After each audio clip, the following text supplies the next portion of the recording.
Police say Hania was starting up her aunt's car so that they could drive to the bus stop.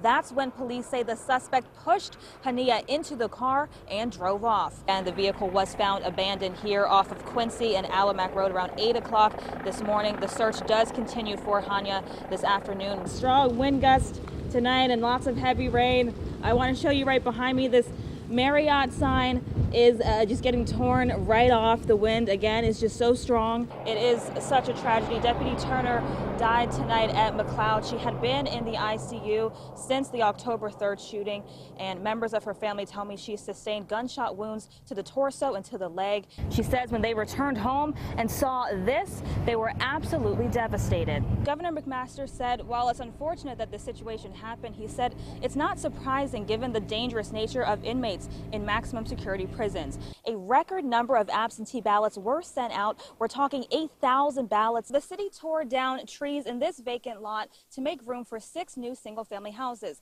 Now they're also focusing on building features that will bring people together and also make certain places a little bit more accessible.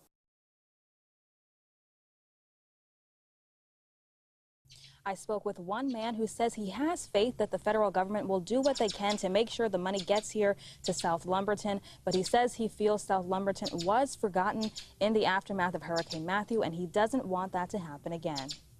It's been a devastating time over here on this street for the community, for this side of town in South Lumberton. Residents on Front Street have been here before, picking up the pieces after floodwaters ravaged their neighborhood. Marcel Jackson says his aunt's home was one of many houses threatened by rising water in Hurricane Matthew and again in Hurricane Florence. Yeah, all of this is actually flooded. Right here you can see where some power company drove through our yard.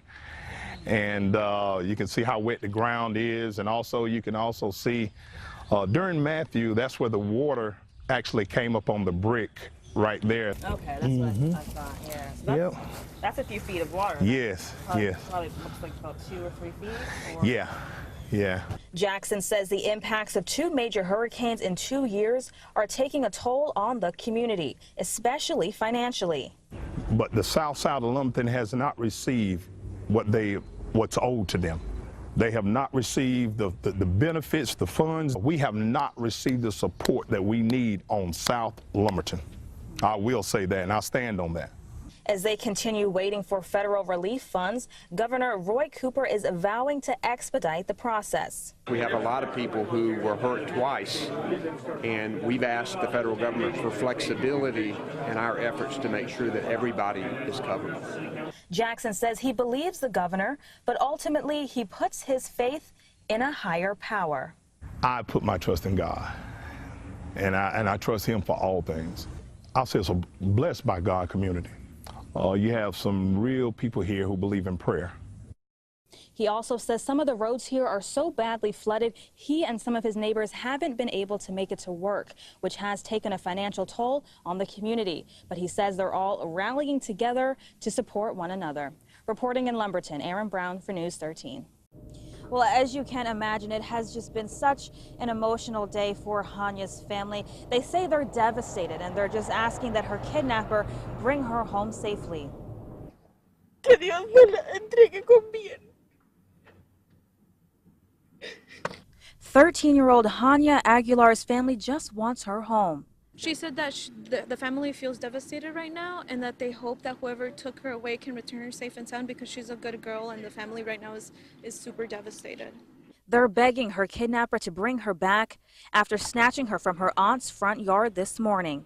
Police say the suspect, a man wearing all black and a yellow bandana around his mouth, forced Hania into her aunt's car as she was heating it up before school. And forced her into a green 2002 Ford Expedition. And he then stole the vehicle and drove away with Miss Aguilar in the vehicle. Lumberton Police Chief Michael McNeil says this is a multi-agency investigation. The Lumberton Police Department has requested the assistance of the Federal Bureau of Investigation, the North Carolina State Bureau of Investigation, as well as the Robeson County Sheriff Department to help us with this investigation. Authorities say they're interviewing several witnesses, hoping to track down the suspect and bring Hania back home safely.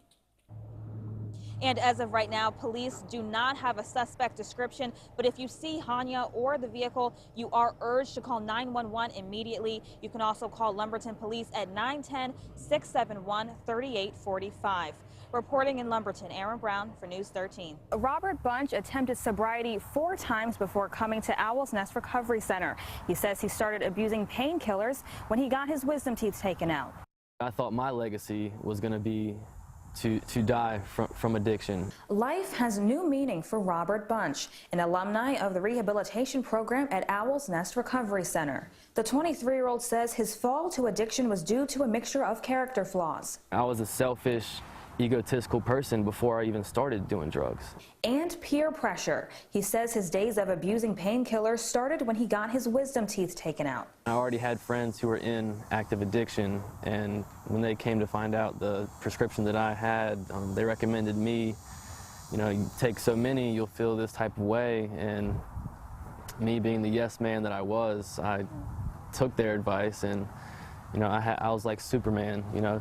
Bunch says he felt empowered by the drugs, but slowly realized that false sense of empowerment was destroying him. He attempted recovery 4 times, but it wasn't until an ultimatum from his sister that he decided to get serious about getting sober. A lot of it had to do with my nephew being born.